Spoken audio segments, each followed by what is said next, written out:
good? It's your street gay, Kalye.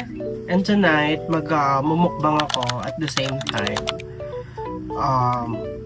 Mag-share ako ng konting knowledge lang. Dahil may uwi ang ate ni Van at ate niya pang isa na si Taya and si Ate Pena. Ito siya guys! It's magpapasko na. Dito nila nilagay. And isa-isay natin yung mga laman nito. Siyempre, ang expect nyo na is more on chocolate. Pero since may galing sa Korea, parang yung siguro yung mga ano ng Korea, like ano ba? Ang tawag dito? Yung parang delicacy ba? Or ano, yung kunwari, strawberry or matcha, mga ganun. So, yan. So, umpisa na natin, guys. So, open ko na siya. Ito muna. Ito yung from Ate Wena. Ito na, guys! Siyempre, hindi mawawala ang pistachio chocolate. Milk chocolate with pistachio. Ayan siya. So, tapos syempre merong Nutella biscuits. Tapos KitKat. Though nakakatikim naman tayo dito na sa Philippines. Twix. Pero kasi ang kagandahan is kahit saang lupalop talaga naman doon, hindi siya nawawala.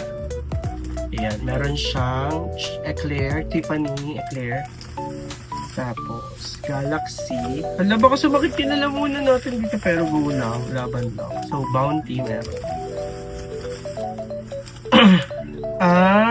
What's this? Tiffany Break Rizzo. Ano pa? I think that's it. And that's all. Ay, meron pa isa. Ay, dalawa pala.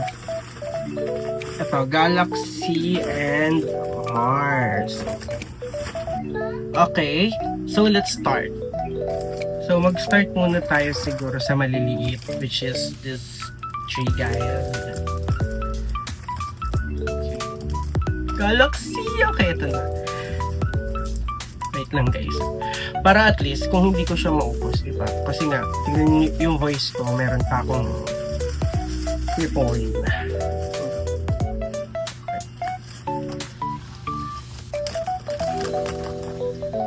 Okay, ready na rin ang ating basurahan. This one. Okay, this one. Okay guys?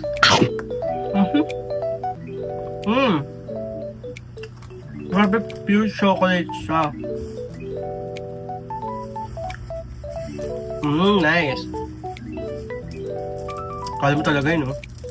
Pero alam nyo guys, what if sabihin ko sa inyo na sa bawat tap nyo ng phones nyo, sa bawat kantang mga pinapakinggan nyo, sa bawat products na binibili nyo, lahat to connected sa world nang hindi natin napapansin. Diba? Actually, that's the topic na gusto kong i-share sa inyo. Like, I mean, that's the knowledge na gusto kong i-share sa inyo. I-explore natin kung paano binabago ng globalization ang araw-araw na buhay nating mga Pilipino. Okay? Next natin is Mars. Hirap nyo buksan! So, ito na siya guys.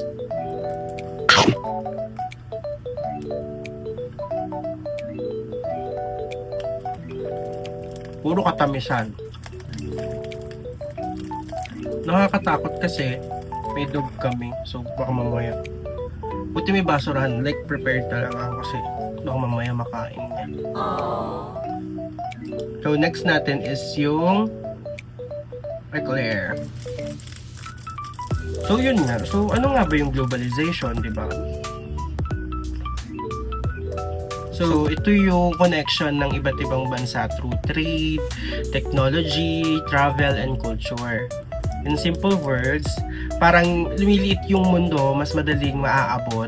And for us Filipinos, this connection affects how we live, and then how we work, and even how we dream. Ganun siya. So, hindi ko muna ito kakainin kasi meron siyang ganda. Okay, so next natin is yung Nutella nila, Nutella biscuits. Okay, so let's proceed dun sa topic natin. So, more job opportunities. Unahin natin yung mga opportunities na works, diba?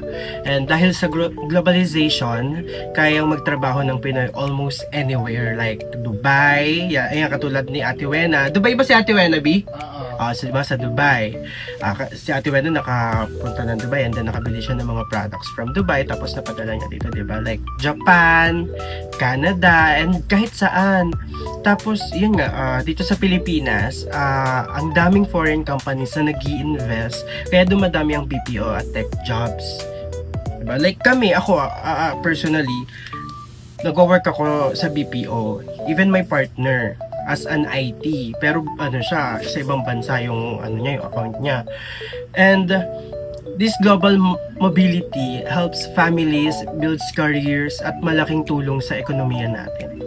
Yun. Yan siya.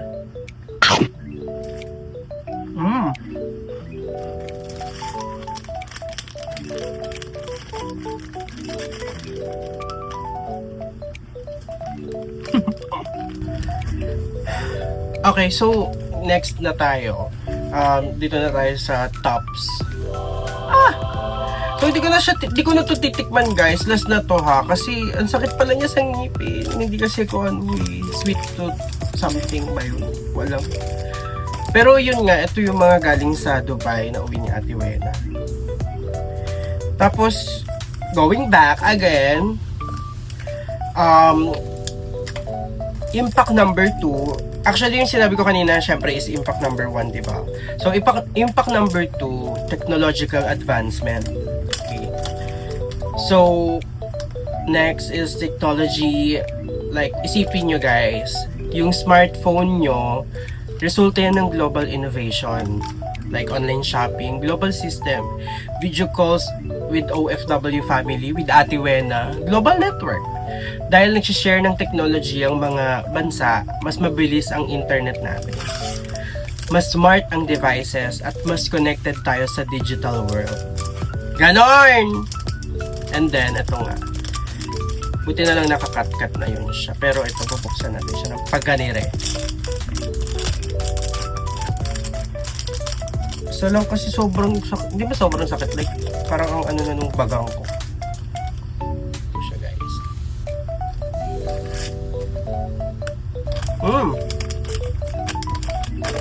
Di ba mukha siyang chocolate kanina? Like, mukhang pure chocolate siya.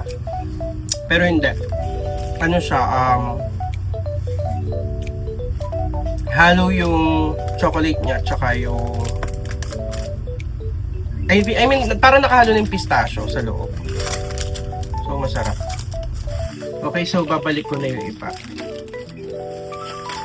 Tapos, yung kay Paya.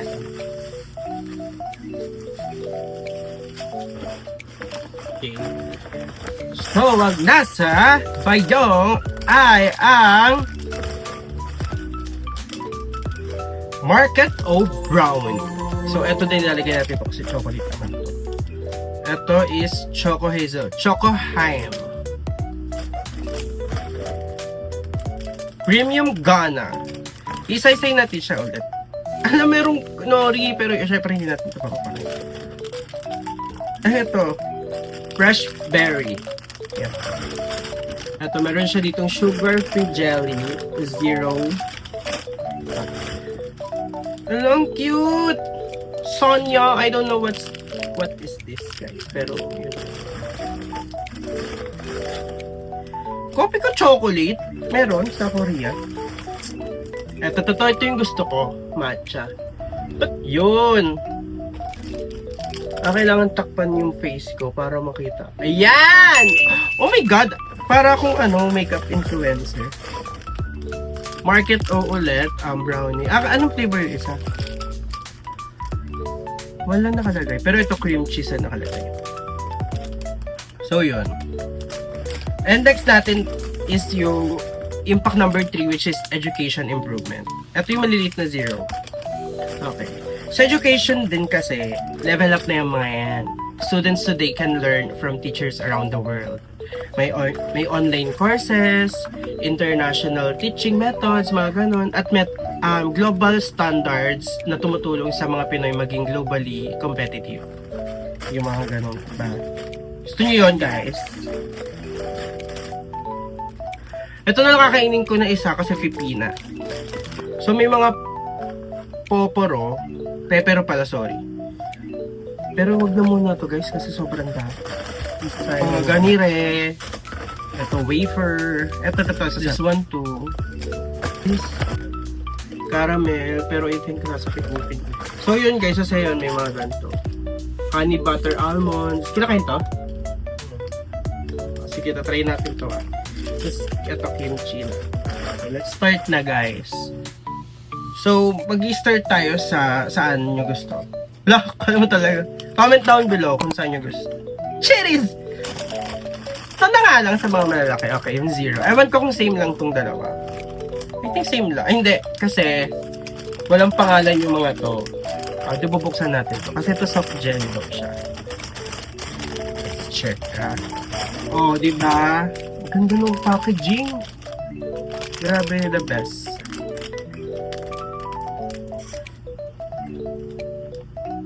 Oh my god, it smells so good. Alang, cute.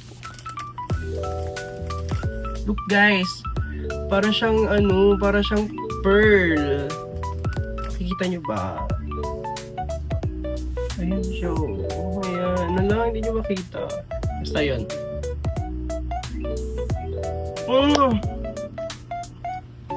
Favorite to ni Ban. Pero hindi siya actually ang favorite ni Ban is yung lychee na ganito. Ganyan yung inaano sa milk tea. Pero ito kasi peach and kiwi jelly. So, the best. So, ano nga tayo? Impact number 4. Okay. Impact number 4 is cultural exchange. Isa pang interesting culture, isa pang interesting is yung culture. Sa may mga mahilig sa K-pop, global movies, international fashion, at iba pang pagkain, iba't ibang klaseng pagkain, di ba? Pero kabaligtaran din, Pinoy culture also travels. Filipino music, Filipino food, Filipino talent, nakikita at na-appreciate sa iba't ibang parte ng mundo. So, hindi lang yung produkto or yung kanila, yung culture nila yung na-appreciate na dito sa natin, sa lugar natin. Even yung sa atin na-enjoy din nila. Ganun siya. So, parang anong nangyari? Give and take na yun siya. So, ayun ang globalization. Next natin to ha.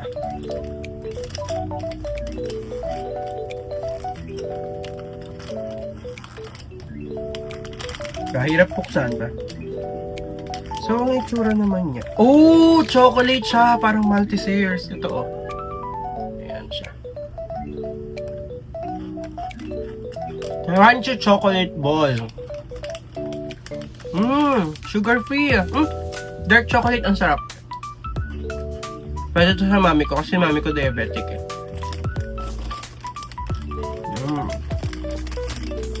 Nice. Thank you, Taya.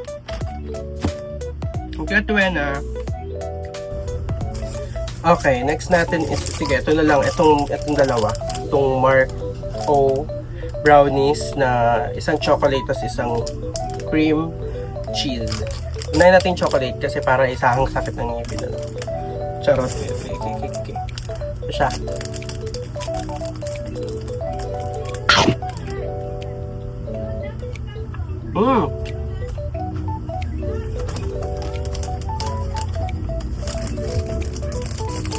Sobrang sobrang soft yung cream cheese. Wait. Itsura niya. Hati ang color.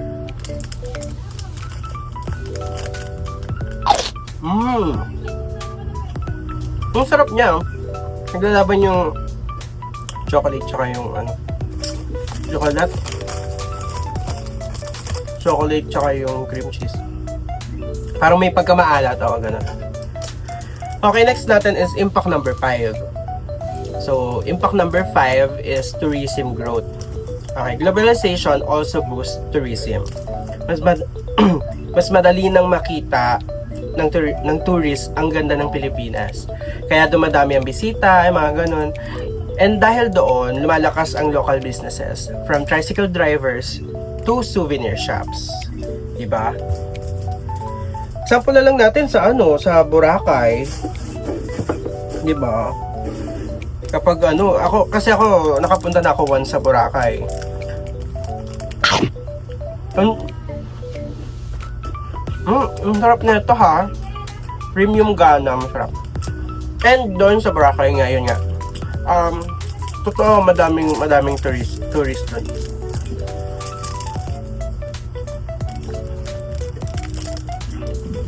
And they're approachable. Yun yung nakakatawa. They respect our country. They respect the people and they respect our culture. Okay, next natin is yung crown. Tsaka itong Sonyong! Ito yung tsura niya. Yan. Yan.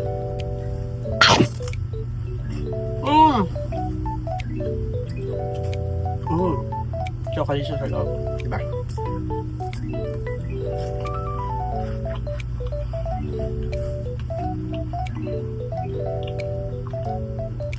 Ang harap.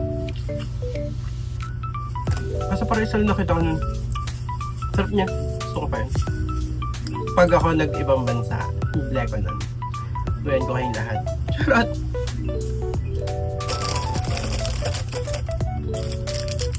Okay. Ang next impact natin is impact number 6, which is better products and services. Okay. Siyempre, upgraded din ang daily life natin. Better products, better apps, mas modern na transportation at mas maraming choices. All thanks to global brands and ideas na pupasok dito sa Pilipinas. Thank you all. You the best. Para siyang isang malaking ano yung tawag doon? Pepero.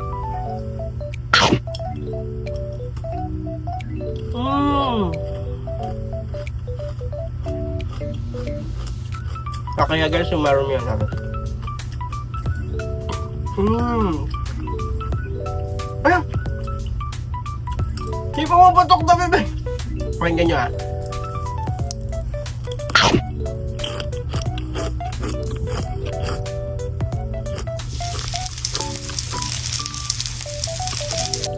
I don't know kung narinig nyo.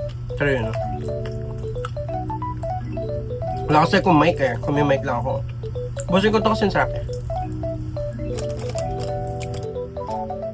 Okay, next natin is yung Binge Premier Matcha.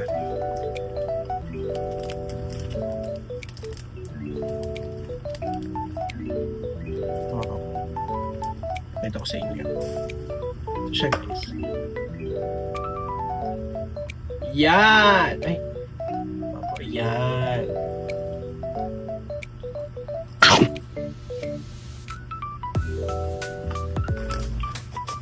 Sobrang pure ng matcha. The best. So yun guys.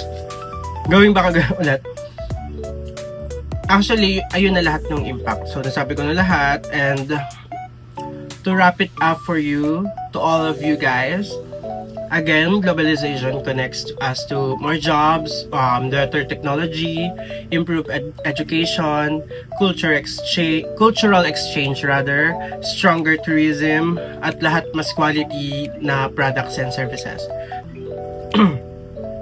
Lahat to tumutulong sa pag-unlad ng bansa natin habang pinapangalagaan pa rin natin ang ating pagiging tunay na Pilipino. So, ayun guys, huwag tayong makalimot or what, basta ayun ang globalization. So, give and take, tulungan lang gano'n. Kaya introduce ng ganito, introduce ng ganyan, gano'n. Apply ng ganito, apply ng ganyan. So, yun. So, hindi ko na rin kayang ubusin lahat. I mean, hindi ko na kayang tikman lahat. Pero nag-enjoy ako. Sana nag-enjoy kayo guys. Masarap. And eto, kainin ko to. Masarap. So again guys, thank you very much. Thanks for joining me sa mini world tour natin nang hindi tayo lumalabas ng Pilipinas. Yun. If nagustuhan nyo naman tong vlog na to, don't forget to share, like, and subscribe for more creative and educational content. Sige, gawin ko naman siya kung meron namang ulit. Kung wala, ba't magkano pa? Charot, hindi. Pwede naman. So yun guys, it's me again, Kalye, and see you on my next vlog. Bye-bye!